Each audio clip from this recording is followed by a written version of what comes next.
Habrá recesión en el 2024. En este video te voy a explicar por qué. Muy buenas a todos compañeros inversionistas. El día de hoy vamos a ver todos los indicadores económicos que hemos estado teniendo en el último mes para ver cómo está la economía a nivel de Estados Unidos y a nivel global y darnos cuenta por qué es altamente probable que exista una recesión el próximo año. Comencemos. El primer indicador que vamos a ver es el tema de empleos. Aquí en la gráfica azul, en la barrita azul, es el número de empleos que se crearon o que se generaron de acuerdo al mes. Ahora, algo interesante, van a decir, oye Arturo, ¿qué es la barrita café? Bueno, la barrita café es la revisión de esta información. ¿Qué significa esto? En palabras muy sencillas, viendo este ejemplo, que el gobierno dice, pasa el dato y dice, oye, se generaron, no sé, 300,000 empleos, por decir algo.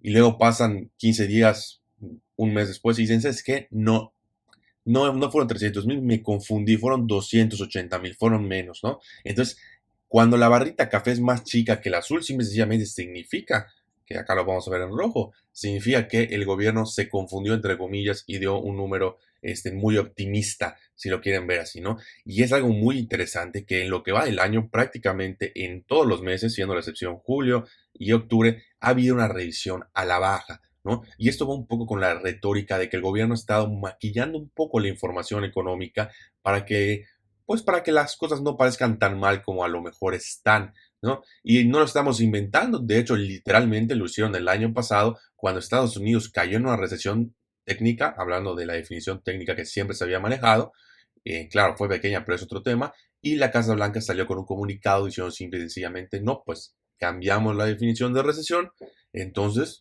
no hay recesión, ¿no? Muy sencillo. Y hay que tener mucho cuidado, ¿no? Parece algo muy de 1984 hablando del libro de Orwell, ¿no? Que es una, digo, para los que no lo han leído, básicamente es una sociedad donde el gobierno tiene absolutamente todo el poder y tiene el poder básicamente de cambiar la historia, de hacer que la gente crea lo que quiera, ¿no? Entonces hay que tener mucho cuidado en general con dar tanto poder al gobierno, ¿no? No podemos permitir que el gobierno se dé estos lujos de estar maquillando la información, cambiándola, etcétera, ¿no? Entonces, mucho cuidado con eso. Pero bueno, vamos a seguir viendo los datos. Entonces, algo interesante acá es que las cosas han estado peor de lo que parecen, sencillamente se ha pintado pues un dato mucho mejor. Ahora, hay dos temas con el número de empleos que se crean, ¿no? Existen dos metodologías diferentes. La primera es la de establishment, que es la verde, que es la que vemos acá, la que siempre normalmente se ve, la más tradicional, la que sale en los titulares, etcétera. ¿Cuál es la diferencia entre el establishment y el household, que es la segunda, que es el azul? Que el establishment cuenta el número de empleos sin importar el número de personas. ¿A qué me refiero esta? Si una persona tiene dos, tres empleos, pues el número de empleos va a ser tres, ¿no? O sea, no va a ser uno que es la persona, va a ser los tres empleos, sin importar, insisto, que la persona sea la que tenga 10, 15 empleos, estoy exagerando obviamente, pero para dejar claro el punto. Ahora, household es diferente, ¿no? En el sentido de que ahora, sin importar si esta persona tiene 2, 3 o 4 empleos, lo único que nos importa lo vamos a contar como uno, porque eso no nos importa si la persona está empleada o no. Punto. No importa o no cuentan los empleos repetidos, entre comillas, de la misma persona. Entonces, esta diferencia es importante porque vemos que en los últimos meses ha habido un tema muy interesante. A pesar de que básicamente la gráfica verde siempre ha sido positiva, la gráfica azul, la barrita azul, vemos que en varios casos ha sido negativa, ¿no? Estando, por ejemplo, en el último mes en mínimos de, pues, hace dos, básicamente antes de la pandemia, ¿no? Hasta la pandemia.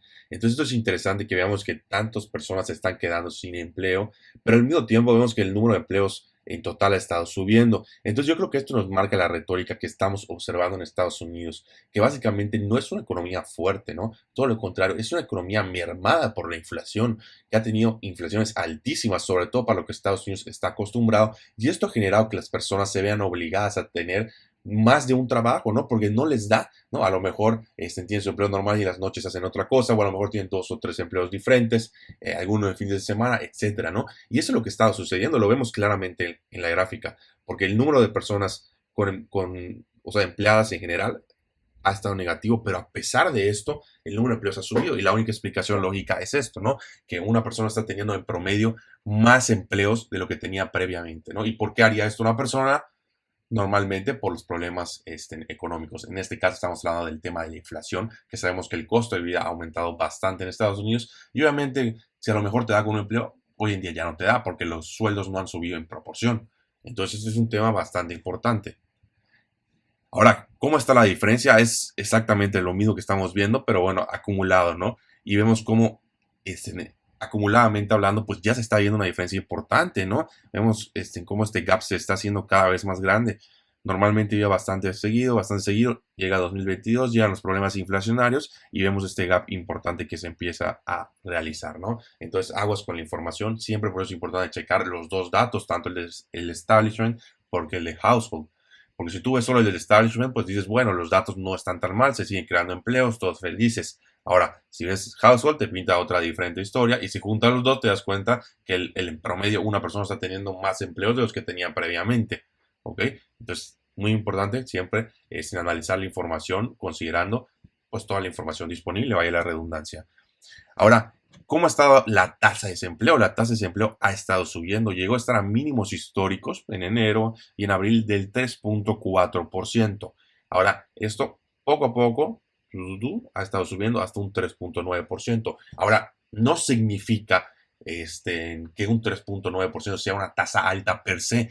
De hecho, históricamente es una tasa de desempleo bastante baja. ¿Cuál es el problema? La tendencia, ¿no? Que estamos viendo como poco a poco estamos subiendo. Digo, si la tasa de desempleo se queda en el 4%, no pasa nada. Ahora, ¿qué es lo que pasa si empieza a subir, no? Empieza a subir al 4, 4.1, 4.2. Normalmente esto es lo que empieza a generar o empieza a desembocar en una desaceleración económica todavía más fuerte, ¿no? Porque se crea un ciclo vicioso donde las empresas despiden gente, al despedir gente existen pues menos empleados, menos poder adquisitivo, y al tener menos poder adquisitivo, estas mismas empresas tienen menos demanda porque pues estas personas ya no están consumiendo como consumían antes, ¿no? Entonces se forma un ciclo vicioso que normalmente termina en una recesión, ¿no? Ahora, ¿cómo está China hablando de otros datos de otro país, ¿no? China está en una situación bastante complicada. China, hay que entender cómo funciona China. China, a diferencia de Estados Unidos, no imprimió tanto dinero. Entonces tuvo la gran ventaja de que no tuvo inflación, ¿no? Y la verdad, ahí sí, muy bien lo realizaron, ¿no? Hay que decirlo, cuando un gobierno hace las cosas bien, hay que felicitarlo. No se metió, no imprimió tanto dinero, no hay inflación. Perfecto. ¿Cuál es el problema que tienen ahorita? Que la actividad económica en China ha estado bastante baja, tuvieron el problema también de que encerraron a todos con su política de cero COVID, quién sabe cuánto tiempo, entonces ahora tiene el problema de las relaciones bilaterales con Estados Unidos, entonces todo esto ha generado que su economía vaya a la baja. ¿Y dónde lo vamos a ver? En deflación, ¿no? Específicamente, si vemos los últimos 4 meses, ha tenido básicamente una inflación del 0%, luego una deflación del 0.3%, luego una leve inflación del 0.1%, luego otra vez del 0%, y luego ya negativo otra vez, una deflación del 0.2%. Voy a decir, oye Arturo, pero está buenísimo eso de que haya deflación, ¿no?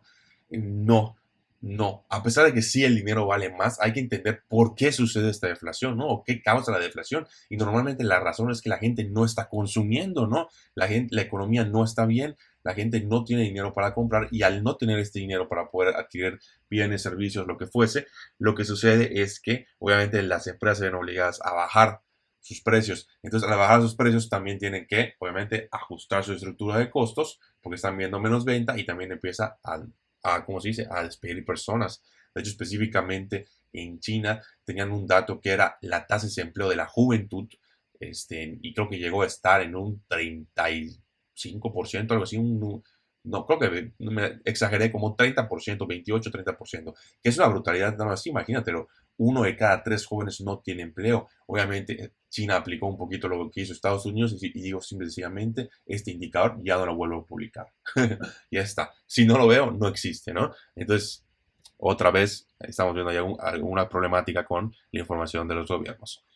Ahora, la Unión Europea, ¿cómo ha estado, no? Pues la Unión Europea, pues ha estado coqueteando con la inflación, perdón, no con la inflación, con la recesión, y literalmente aquí tenemos el crecimiento, que ha tenido su economía, y vemos como el primer trimestre, bueno, perdón, finales o sea, el cuarto trimestre de 2022 no tuvo crecimiento, se quedó en el 0%, luego en el primer trimestre tampoco tuvo crecimiento, luego el segundo trimestre tuvo un leve crecimiento y luego ya tuvo un decrecimiento en el tercer trimestre de este año, ¿no? Y la tendencia es que tengamos un trimestre todavía más negativo, en el cuarto trimestre. Ahora, ¿qué es lo interesante acá? Que la definición de una recesión, de manera técnica, son 2 trimestres consecutivos con decrecimiento económico. Entonces, por lo digo, técnicamente no hemos tenido una recesión, Digo, ha estado de la tostada la actividad económica en la Unión Europea porque no ha crecido prácticamente en lo que va del año, pero no estamos en recesión técnica. Ahora, ¿cuándo vamos a entrar en una recesión? Si el próximo trimestre tenemos una desaceleración económica que es casi un hecho, a menos de que pase algo diferente o algo así muy inesperado, vamos a tener una recesión en toda la Unión Europea. Aguas, y ya hice un video en anterior, Europa está, como platicamos, va a haber una recesión muy probablemente, pero hay países que ya están en recesión, como creo que Polonia, Alemania, etcétera, ¿no? Ahora, la subida de tasas ha sido, ¿qué está pasando también? Está volviendo un poco a Estados Unidos. La subida de tasas de interés ha estado rapidísima, ¿no?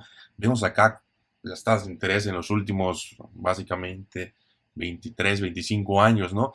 Y había habido una tendencia de que las tasas de interés habían estado, pues, relativamente cada vez más bajas. Esto ya se rompió, ¿no? Ya estamos, pues, prácticamente a los niveles del 2007, ¿no? Más o menos. Ahora, lo interesante no es tanto, el nivel per se, sino la rapidez con la que se han subido las tasas de interés y la magnitud también, es decir, qué tanto se han subido las tasas de interés. Que vemos que inclusive en este ciclo fue un poquito menos que lo de ahorita, porque hay que recordar que las tasas de interés están en 0%, ¿no? Entonces, yo creo que esto ha sido bueno y malo, ¿no? Ha sido bueno porque ha regresado la cordura en el mercado, ¿no?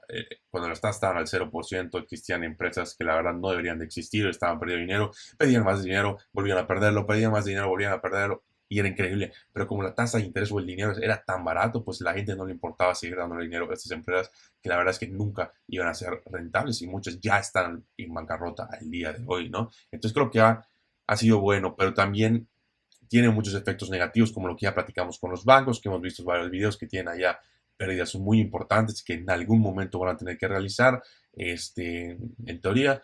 Y también obviamente esto ha incrementado el costo de todo, ¿no? No solo estamos hablando de tarjetas de crédito, estamos hablando de que quiero comprar un coche. En Estados Unidos prácticamente todo se compra a crédito. Entonces, si quieres comprar un coche, tu pago mensual, aunque el precio del coche sea el mismo, ya subió de manera radical. Oye, quiero comprar una casa que se compra por hipotecas, mismo caso, aunque el valor de la casa inclusive haya bajado, la tasa de interés ha subido tanto que tu pago mensual va a ser mayor, etcétera, ¿no? Y esto mete mucha presión no solo a estos sectores, sino al consumidor en general, porque a lo mejor si el consumidor necesita por alguna razón comprarse o rentar, que también va más o menos proporcionar una casa, pues va a tener que pagar más. ¿Y qué significa esto? Que va a tener menos ingresos para gastar en otras partes de la economía, ¿no? Y también, ¿qué también se puede significar esto? Que muchos van a decir, oye, necesito comprar un coche, pero está carísimo ahorita, bueno, mejor me aguanto 1 o 2 años más. O sea, no es algo que tengas que cambiar al momento. Entonces eso también pone un frenón importante que lo vimos en Tesla, en los datos de Tesla, con la adquisición de estos bienes que son, pues, compras más fuertes, ¿no? Ahora, aunado a todo esto, también mete un freno importante a las empresas, ¿no? Porque las empresas, su costo de capital se vuelve más caro. Es decir, los préstamos que piden tienen una tasa de interés mucho más alta y esto genera que a lo mejor no inviertan en tantos en proyectos, ¿no? El threshold se vuelve más alto y la inversión en proyectos es mucho menor. Y hay que recordar que mis ingresos son tus gastos y viceversa, ¿no? Entonces, si una empresa empieza a recortar gastos, esto se va a transmitir en que otra empresa, a lo mejor el proveedor de esa empresa que le daba ese bien o servicio, pues va a tener que tener menos venta y eso va a tener que recortar gastos, y entonces se vuelve una cadena igual bastante importante, negativa, ¿no? Ahora, ¿qué ha hecho Estados Unidos estos últimos 2 años con respecto a la impresión de dinero? Olviden toda la tabla, vamos a enfocarnos en esto, que es el M2 de Estados Unidos. Vemos cómo, insisto, a raíz de la pandemia imprimieron una brutalidad de dinero, ¿no? O sea, 37% es increíble, pero gracias a Dios, bueno, no gracias a Dios, gracias a que se dieron cuenta que hay una inflación marca diablo, decidieron tomar pues el otro lado de la moneda y empezar a retirar dinero en circulación, ¿no? Específicamente vemos que su money supply se redujo un 1.6% en el 2022 y en el 2023, en lo que va de 2023, ya se redujo un 3 puntos por ciento. Entonces son muy buenas noticias porque va a ayudar a que en el futuro no exista tanta inflación, ¿no? Y tradicionalmente cuando vemos un cambio negativo en el money supply, normalmente es porque en un futuro vamos a ver deflación. Ahora, en este caso no estoy muy seguro que veamos deflación, sobre todo considerando que se imprimió mucho dinero, ¿no? Nunca se había imprimido tanto dinero. Entonces, esto hace que a lo mejor el efecto negativo no sea tan malo. Sin embargo, si llegamos a tener una recesión, es prácticamente un hecho que vamos a tener deflación, porque todas las recesiones han sido, digo, habiendo algunas excepciones, la mayoría de las recesiones han sido acompañadas de deflación. Ahora, ¿cuál es la conclusión de todo esto? Primer punto, el gobierno está empezando a jugar con los datos, ¿no? Lo vemos también en China, lo vemos en Estados Unidos, cómo empiezan a maquillar los datos, lo dicen, ay, ching, me confundí, ¿en qué tonto soy, no? Vemos también el tema de la recesión, sacan un comunicado y dicen, no, la definición de recesión no es esa, es otra. ¿Cuál? Bueno, la que yo considere. Entonces, como que empiezan a jugar mucho con los términos y con lo que les conviene. El segundo punto es que los datos de empleo no nos muestran una economía saludable, sino un consumidor que utiliza todos los medios para mantener su estilo de vida, ¿no? Es decir, al día de hoy sí podemos ver que el consumidor no ha recortado de manera significativa su estilo de vida, su nivel de estilo de vida, pero lo que ha hecho para poder seguir manteniendo ese estilo es tener más empleos, ¿no? El mismo trabajador a lo mejor tiene un empleo de part-time el fin de semana o lo que fuese, ¿no? Pero es una realidad que estamos observando. El tercer punto es que la tasa de desempleo ya empezó a subir, insisto, a lo mejor a grandes rasgos es poco, pero vamos por una tendencia positiva, vamos a ver si esto sigue así o no. Cuarto punto, el desempleo y el GDP son indicadores atrasados, ¿no? Nos muestran información cuando ya es demasiado tarde. ¿Qué significa esto? Que muy probablemente tú estés viviendo, digo, en un futuro estés viviendo la recesión y el GDP todavía no va a mostrar la realidad hasta que salga el dato del trimestre actual, ¿no? Entonces es un indicador bastante atrasado. Entonces, básicamente solo nos sirve para ver la historia cuando hubo recesión, no para predecir una ni mucho menos. Ahora, la economía en el resto del mundo ya se está debilitando. Insisto, Europa está bastante débil, China va por lo mismo. Otro punto, los conflictos geopolíticos solo están generando más incertidumbre. Estoy hablando de las guerras, que ya hay dos. Estoy hablando de las relaciones entre Estados Unidos con China, que cada vez se complica más, ¿no? En general, el aspecto geopolítico está bastante endeble y eso mete mucha presión a las economías. Siguiente punto, las tasas del Banco Central y el retiro del dinero del sistema meten más presión, ¿no? Que lo que ya platicamos, han subido las tasas muy rápido, en una magnitud bastante importante, y además están retirando dinero del sistema, que, insisto, a lo mejor a largo plazo es bueno, porque sí se imprimió un montón de dinero, pero a corto plazo puede generar una debilidad importante en la economía. Y finalmente, en conclusión, en mi opinión, existe un 70% de probabilidad de que haya una recesión el próximo año y un 90% que haya una desaceleración económica. Es decir, es muy probable que en el mejor de los casos el próximo año la actividad económica sea menor a la de este año.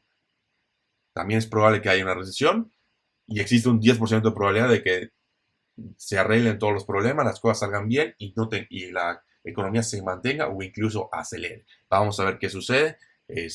Al día de hoy, con la información que tenemos, estas son las conclusiones que podemos llegar, pero hay que esperar a ver cómo avanza y cómo termina el año. Yo creo que va a ser un indicador súper importante el cuarto trimestre de este año. Si vemos una recesión técnica económica en Europa, va a meter un montón de presión al ambiente global y muy probablemente el siguiente sea Estados Unidos. Y tú sabes que si Estados Unidos tiene recesión, pues todos los países lo van a sentir de una manera u otra. Pero bueno, eso es todo por el video de hoy. Les agradezco por su tiempo y nos vemos en el próximo.